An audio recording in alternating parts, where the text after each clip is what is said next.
ಜೈ Shri Gurudev. BGS Vidyaniketan Kanakapura Kannada club ಅರ್ಪಿಸುವ ವಾರದ ನಾಟಕ ಪ್ರದರ್ಶನ. ನಾಟಕದ ಶೀರ್ಷಿಕೆ ಹುಗ್ಗಿ ತುಪ್ಪ. ದಿನಾಂಕ 21 ಜುಲೈ 2026 ಮಂಗಳವಾರ ಬೆಳಿಗ್ಗೆ 9:30 ಸ್ಥಳ ಬಿಜಿಎಸ್ ವಿದ್ಯಾನಿಕೇತನ ಶಾಲಾವರಣ ಕನಕಪುರ. ಮರೆಯದಿರಿ, ಮರೆತು ನಿರಾಶರಾಗದಿರಿ. ನಮೋ ತಿರುಮಲೇಶ ಮಹಾನಂದ ಮಾಯೇ ಓ ಮಹಾದೇವ ದೇವ. ನನ್ನ ಹೆಸರು ದೀಕ್ಷಾ NS. ನಾನು ಕನ್ನಡ ಕ್ಲಬ್ಬಿನ ಸದಸ್ಯೆ. ಇಂದು ನಮ್ಮ ಕನ್ನಡ ಕ್ಲಬ್ಬಿನ ವತಿಯಿಂದ ವಾರದ ನಾಟಕ ಪ್ರದರ್ಶನ ಮಾಡಲಿದ್ದೇವೆ. ಸುಮಾರು 2000 ವರ್ಷಗಳ ಇತಿಹಾಸವುಳ್ಳ ನಮ್ಮ ಕನ್ನಡ ಭಾಷೆ ಬಹುಭಾಷಾ ಪ್ರಪಂಚದಲ್ಲಿ ಸಾಂಸ್ಕೃತಿಕವಾಗಿ ಬರಹ ಕ್ಷೇತ್ರದಲ್ಲಿ ತನ್ನದೇ ಆದ ಛಾಪು ಮೂಡಿಸಿದೆ. ಕನ್ನಡ ಭಾಷೆಯಲ್ಲಿ ಕಾವ್ಯ, ಕಾದಂಬರಿ, ನಾಟಕ, ಸಣ್ಣಕತೆ, ಆತ್ಮಕತೆ, ಪ್ರವಾಸ ಕಥನ ಮೊದಲಾದ ಪ್ರಕಾರಗಳು ಆಧುನಿಕ ಕಾಲಘಟ್ಟದಲ್ಲಿ ಹುಲುಸಾಗಿ ಬೆಳೆದು ಬಂದಿವೆ. ಅವುಗಳಲ್ಲಿ ಅತೀ ವಿಶೇಷವಾಗಿ ಸಹೃದಯರ ಮನಮುಟ್ಟಿದ್ದು ನಾಟಕ ಸಾಹಿತ್ಯ ಪ್ರಕಾರ. ನಾಟಕವು ಮನೋಹರವಾದದ್ದು. ಅಭಿನಯ, ದೃಶ್ಯ, ಸಂಭಾಷಣೆ, ಸಂಗೀತಗಳಿಂದ ಪ್ರೇಕ್ಷಕರಿಗೆ ಆನಂದವನ್ನು ನೀಡುತ್ತದೆ. ನಾಟಕಗಳಲ್ಲೂ ಹಾಸ್ಯ, ದುರಂತ ಮತ್ತು ವಿಡಂಬನೆ ಎಂಬ ಪ್ರಮುಖ ಪ್ರಕಾರಗಳನ್ನು ಕಾಣಬಹುದು. ಈಗ ನಮ್ಮ ಕನ್ನಡ ಕ್ಲಬ್ಬಿನ ವಿದ್ಯಾರ್ಥಿಗಳು ನಾಟಕವೊಂದನ್ನು ತಮ್ಮ ಮುಂದೆ ಪ್ರದರ್ಶಿಸಲಿದ್ದಾರೆ. ನಾಟಕದ ಪ್ರಕಾರ ಹಾಸ್ಯ. ನಾಟಕದ ಶೀರ್ಷಿಕೆ ಹುಗ್ಗಿ ತುಪ್ಪ.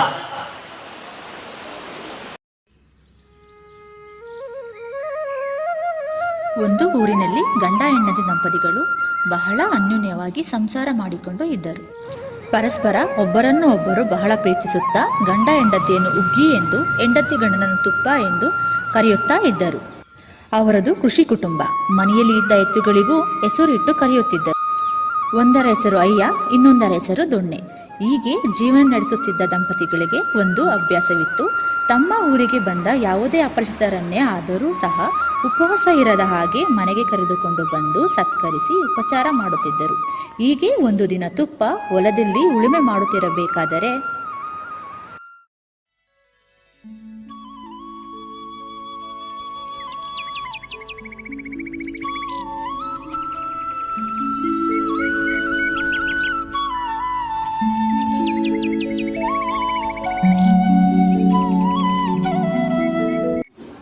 ನಂಬಿ ಕೆಟ್ಟವರಿಲ್ಲವೋ ತಮ್ಮಯ್ಯ, ಈ ಮಣ್ಣನ್ನು ನಂಬಿ ಕೆಟ್ಟವರಿಲ್ಲವೋ.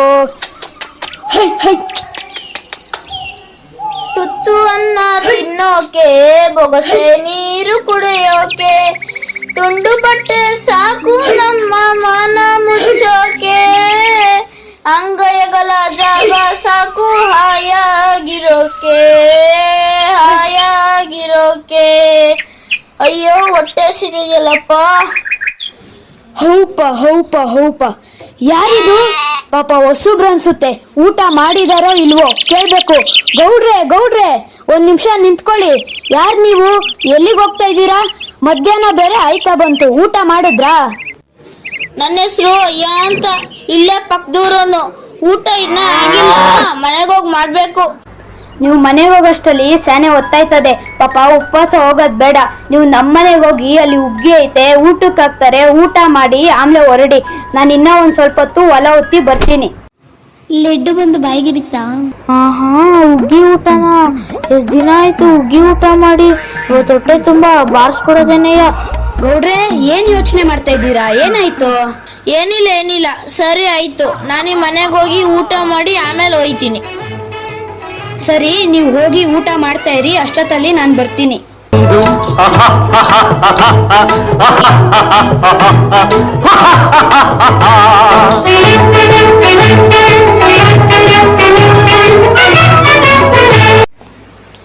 ನಮಸ್ಕಾರಮ್ಮ, ನನ್ನ ಹೆಸರು ಅಯ್ಯ ಅಂತ.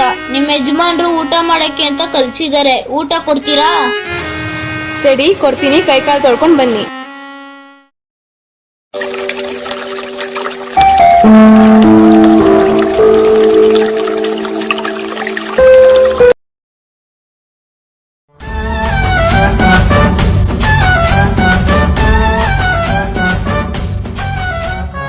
ನೀವು ಇವಾಗ್ಲೇ ಊಟ ಮಾಡ್ತಿರೋ ಅಥವಾ ತುಪ್ಪ ಬಂದ್ಮೇಲೆ ಮಾಡ್ತಿರೋ? ಮತ್ತೆ ಲೇಟು ಬಾಯಿಗೆ ಬಿತ್ತಾವ್. ಆಹಾ, ತುಪ್ಪನ ಬರೀ ಹುಗ್ಗಿ ತಿಂದು ಹೋಗೋಣ ಅಂತ ಬಂದ್ರೆ ತುಪ್ಪ ಯಾಕೆ ಬೇಡ ಅನ್ನೋದು? ಯಾರೋ ಸಂತೆಗೆ ತುಪ್ಪ ತರಕ್ ಹೋಗಿರ್ಬೇಕು. ಬರ್ಲಿ ಅಮ್ಮ, ತುಪ್ಪ ಬಂದ್ಮೇಲೆ ಊಟ ಮಾಡ್ತೀನಿ.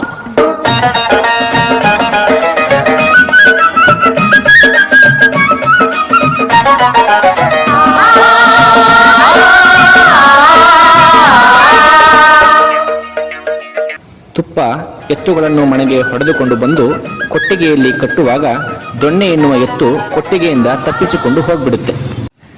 ಇವಳೆ ಅಯ್ಯ ಬಂದೈತೆ, ಒಳಗಡೆ ಗುಟ್ಟು ಕಟ್ಟಕ್ಕೋ, ನಾನು ದೊಣ್ಣೆ ಹೊಡ್ಕೊ ಬರ್ತೀನಿ. ಸರಿ, ನೀವು ದೊಣ್ಣೆ ಹುಡ್ಕೊಂಡು ಬೇಗ ಬನ್ನಿ.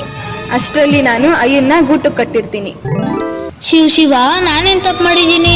ಅಯ್ಯನ ಗೂಟು ಕಟ್ಟು ದೊಣ್ಣೆ ಹುಡ್ಕೊಂಡ್ ಬರ್ತೀನಿ ಅಂತ ಹೇಳಿ ಹೋಗ್ತಾ ಇದ್ದಾನಲ್ಲ, ಇವನ್ ಕೈಗೆ ಸಿಕ್ಕರೆ ಬಾರ್ಕೋಲಿಂದ ಚೆನ್ನಾಗಿ ಓದಿ ತಿನ್ಬೇಕಾಯ್ತದೆ. ಈ ಹುಗ್ಗಿನೂ ಬೇಡ, ತುಪ್ಪನೂ ಬೇಡ, ಇಲ್ಲಿಂದ ತಪ್ಪಿಸ್ಕೊಂಡ್ರೆ ಸಾಕು.